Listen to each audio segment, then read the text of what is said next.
Ladies and gentlemen, Kocosports.com proudly presents the Boom Boom Room, and of course, I am the sexiest man on all Internet Wrestling Radio. That's right, Boom Boom here, shaking room live from Richmond, Virginia.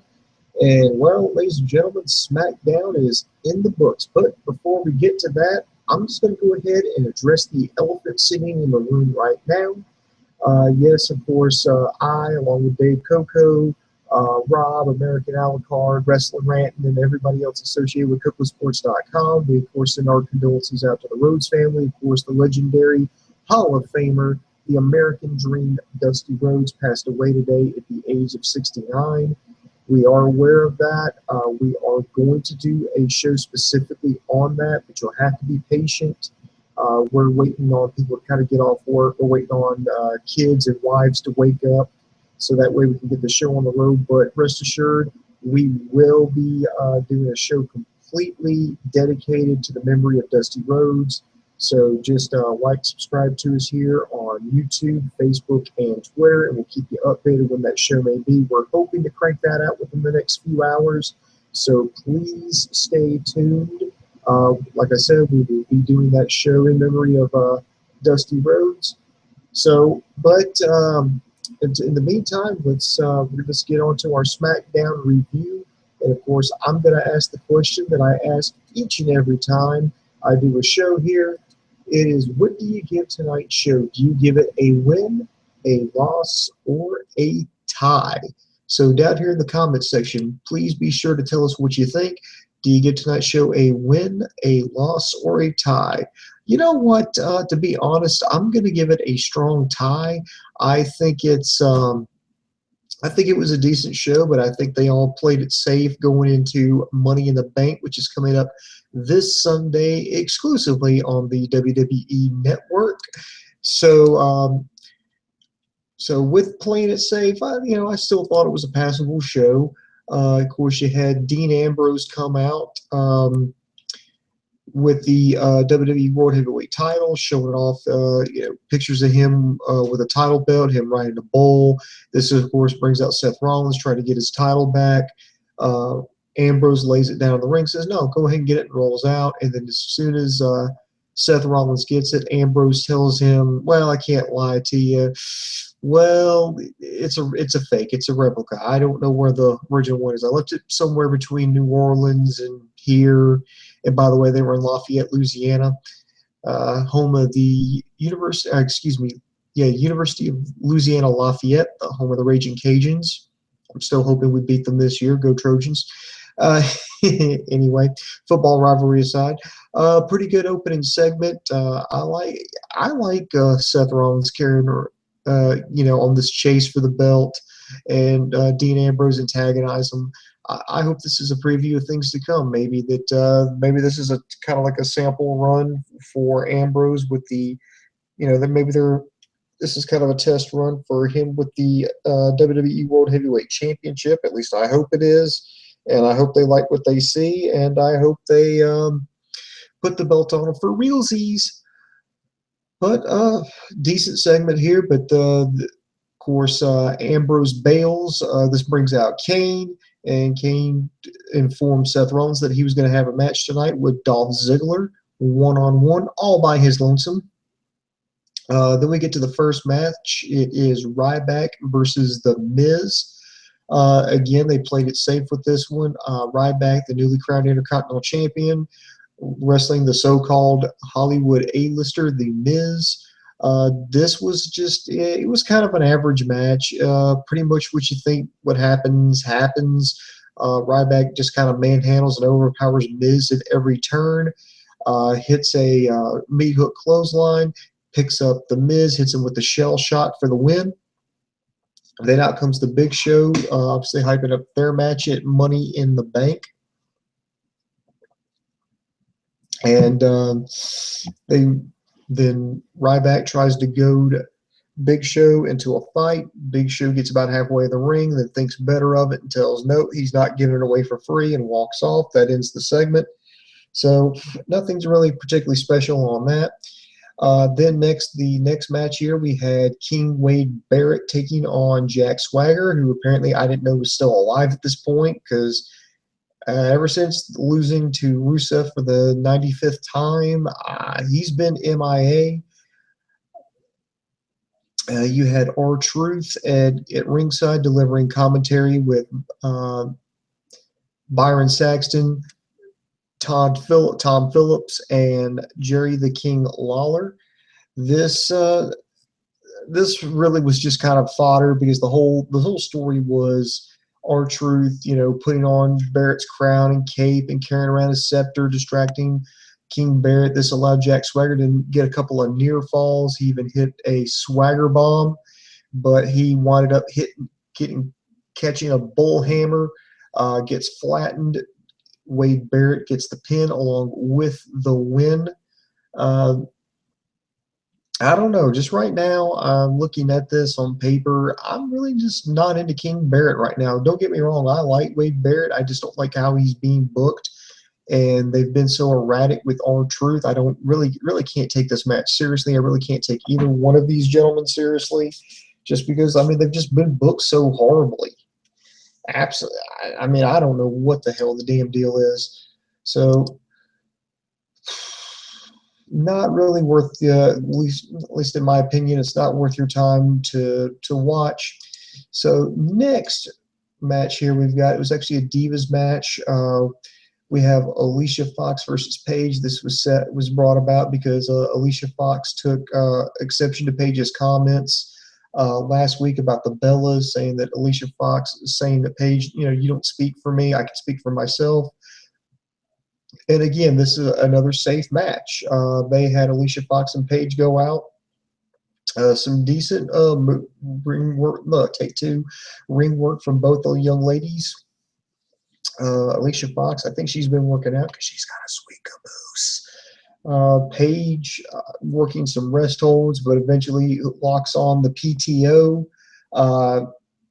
Fox taps out. Nothing particularly special on that one. Next, let's see, Primetime Players hyping up their tag team match with the New Day. Then we get to the main event. It's Roman Reigns, Randy Orton, and Neville teaming up to take on Kofi Kingston, Kane, and who was the third one? I can't fucking remember right now. Damn it, I just had a Kocotus moment. I just blanked all of a sudden. Oh, Sheamus. Son of a bitch. I'm sorry. I had a Kocotus moment here. I was like thinking about it, and bam, I just forgot about it. So apologize for there.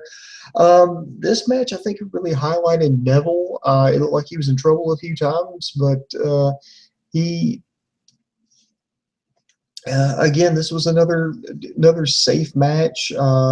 They tag in Randy Orton, Roman Reigns, hits the Superman punch on Kofi Kingston. This draws in the rest of the New Day. This causes a disqualification.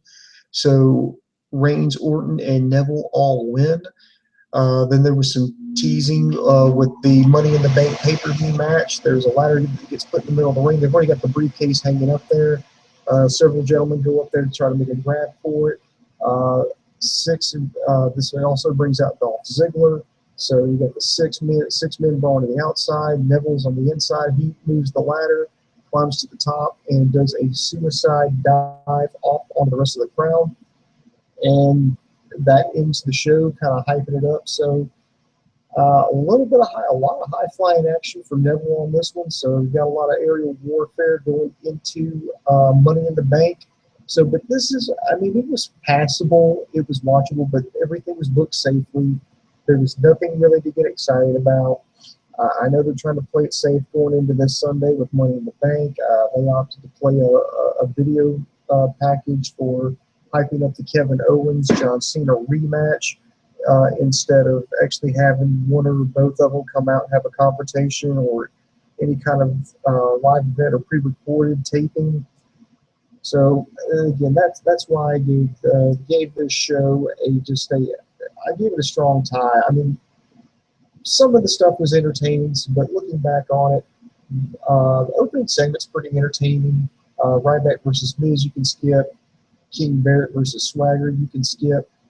Seth Rollins and Dolph Ziggler, that was the match of the night. This is the reason why I saved this, because I had to save, I had to kind of save the best for last, even though this happened in the at the end of the first hour. This was match of the night. Seth Rollins and Ziggler put on one hell of a show. These two were flying all over the ring. Wow. I even saw Rollins hit a sling blade. So, hey, maybe there's teasing a little something there with Finn Balor. I doubt it, but who knows. Ziggler looking good. Hit the Famouser on Seth Rollins. There was a missed spot on the top. Ziggler went for a crossbody, but Seth Rollins caught him, rolled through. They grabbed the tights and got the win. Even though it was kind of a cheating win, it fits Seth Rollins' character, but I'm kind of pissed off that it was kind of a fuck finish. But I'm kind of glad that Ziggler didn't lose clean going into Money in the Bank, because you at least want to have the feeling that all the guys in the Money in the Bank match can win out. Not much more I can say about it. The Divas match is okay. Watch it if you're a Page fan. If not, you can skip that. And the main event ends with a disqualification. So, all in all, this is kind of if you haven't really watched this, show, you know what? I really wouldn't make any. I wouldn't go out of my way to watch this show before going to go watch Money in the Bank, because I really don't think you're getting anything out of it. It's just a play it safe show. They were very conservative on the booking. And sorry, there's just not much more I could say about this show. So let me take a look here. I'm going to read your comments. Let's see. Rage Against PG says, "Hey, Boom Boom, tonight's show was a win for me. It just felt more like a go-home show than Raw did," which, hey, I absolutely agree with you on that one. They made me hate Reigns by having him take out all the New Day. There's a heel turn rumored for him soon, so maybe it was on purpose. Why couldn't we have seen a cool ladder spot like the one never did, except on Raw? John Cena basically took Jack Swagger's character once he got over with it. Oh yeah, the whole patriotic thing. Look, Rage. No, actually, the whole patriotic gimmick. It's not a new thing. I mean, it's not uncommon for WWE to take a guy, make him baby face, and then to kind of give him that little zip right there. They you saddle him with like a patriotic gimmick, the red, white, and blue. They did that. I mean, I think the one that reminds me of that's most similar to would be Lex Luger, because before that he was Narcissus. This is right after he left WCW, comes into the then WWF. Becomes a self-obsessed kind of person. They take him out for a little while. He comes back. So they give him the red, white, and blue on the Patriot gimmick. Remember the whole Let's Express. They took him on tour, and he wore the Star Spangled Tights. So no, that's nothing really new. Let's see, Del Wilkes, the Patriot, that whole gimmick. Let's see, as far as Hacksaw Jim Duggan has always had that USA edge to it. Who else has had the big patriotic gimmick? Well, there's Todd Patriot and Firebreaker Chip of WCW Special Forces. Plus a fucking million if you get that reference. My God, you're about as old as I am, if you know exactly what the hell I'm talking about. Let's see. And the reason why Neville didn't do that on Raw, I guess maybe because it's Raw. I think they got a little bit more freedom on SmackDown, and it shows. I don't think they're as hamstringed by sponsors and commercial times and hitting breaks. I think since it's pre-recorded, that really helps out. You can cut out things. You can put stuff in, because everything you can catch in post. You can edit stuff around. If like a match is something's going too long, well, you can take the match to commercial during the commercial, when the commercial break rolls, maybe you can cut like an extra couple of minutes out of that match to get something in. It's just, in my opinion, you just got a little bit more. They've got a lot more freedom because it's not live on SmackDown, whereas opposed to Raw, where it's live. You have to hit certain times for your meter. God, I'm going way too much into technical TV bullshit here. You got to hit your certain, because there are certain times when you're dealing with meters when it comes to Nielsen families, and they're called people meters. What they do is they kind of show at certain time points where they kind of clicks on it. particular points in a show. It kind of gives you a gauge of what the audience is doing. If more people are watching, less people are watching at that particular moment. I know when I do a show, I need to hit a couple of benchmarks. One is at 10 after the hour. One is at 15 minutes past the hour. That's some major benchmarks that I need to hit, that I need to make sure that I'm still in show and have good content. So that's something with Raw that they need to do. Whereas SmackDown, you can actually just, since it's pre-recorded, you can, record it and edit it to where you hit those benchmarks. Of course, I'm just guessing on that one, to be honest there, Rage. Let's see. When will you guys do a pay-per-view profit for Money in the Bank? That's another one on the list, sir. How would you build it? Dude, man, Rage is all over tonight. He says, how would you rebuild NXT's top of the card now that multiple stars are either injured or moving up? That is a good question. That is a very good question.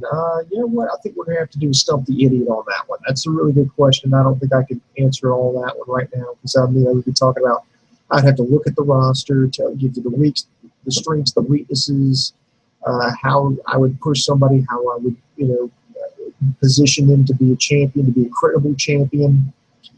And then plus there's a lot of other people in the wings waiting to come up. I have to see how they're doing. I'm so excited for next Wednesday, baby. Joe versus Owens and Puma versus he means Johnny Mundo. In a all show long Iron Man match. Hell yeah, I'm definitely looking forward to that too, my friend. Definitely looking forward to that. So, but hey, that's what I love, man. The Wednesday Night Wars, brother. The Wednesday Night Wars. Love it. Rage Against PG, Seth Rollins versus Ziggler always kills it. Yes, it did. Rage Against PG, which indie stars should sign with NXT. You know what? I think we'll put that in Stump the Idiot too. Who else could be signed to help out? Rob's been posting about WWE Live that WWE is talking about some kind of partnership or buyout with that. That's the company that broadcast Dragon Gate USA. I guess they're out of business now because I've been told they're defunct now. That Evolve and Shine. I'm thinking if they make some kind of deal with them, that'll give WWE the inside track on indie stars who could be a potential guy, and then guy or girl or whatever, and then use that to have them signed into NXT, into developmental, and thus taking them up to the main roster. Adrian Carmin, I am about to fuck up his name, and I apologize. Adrian Carminate. I just fucked up your name, and I feel bad. Minus 1,000 points for me. Neville is fucking awesome. I agree. I fucking agree. I like to, have the show ended with him holding up the Money in the Bank briefcase. I really do hope that's a preview of things to come. But let me get back to something Rage Against PG said. He was saying that, there's a rumor about a heel turn for Roman Reigns. I'm thinking this is way too late. I'm thinking that's just I'm thinking it's a red herring because remember, same people said that at Elimination Chamber, Dean Ambrose was going to turn heel, and that didn't happen. I'm thinking if you're good, why would you turn Roman Reigns heel? You've been working like hell to get him over for the past 6 months. So why kill it now? Why, basically, why shoot yourself in the foot with all that momentum? I think he's been doing a lot better, in my opinion. It's not completely, it's not like the best, but I think they're moving slowly and they're stress slowly in the right direction. They're at least, they're not shoving them down our throats quite as much. So, I don't know. But then again, I've been wrong before. I can see the reason why. The fans turn their backs on me, give them everything, and, but kayfabe-wise, I just don't see any legit reason other than maybe Dean Ambrose, kind of swooping in, taking his spot. I guess that would be it, because I don't see him join the Authority, and then I guess he could just take out that frustration he's had with the fans over the past few months out on Dean Ambrose, who the fans like. I guess that's how I would try to book it then. Immortal124 says, no Cena using cancer kits for cheap pops? No, he did not. He actually did not appear on the show.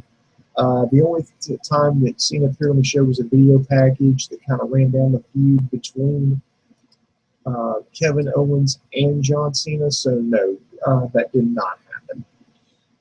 All right, let me look around here. So if you got any more last minute questions or comments, be sure to go ahead and get those in. I will tell everybody again, we will be doing a Dusty Rhodes show sometime in the next few hours. We're also hoping to get into pay-per-view profits for Money in the Bank. Then we've also, don't forget, Ring of Honor is going to have a pay-per-view coming up, the best in the world. So we're going to have to get that's coming up later this month. We're going to have to get a show in for that. Speaking of Ring of Honor, we got to do the Ring of Honor review, TNA review. I believe Dave has already got the Lucha Underground review for this week up. I know I have done the NXT review this week. So, yeah, we've been busy here at Kocosports.com. Don't ever say we didn't do nothing.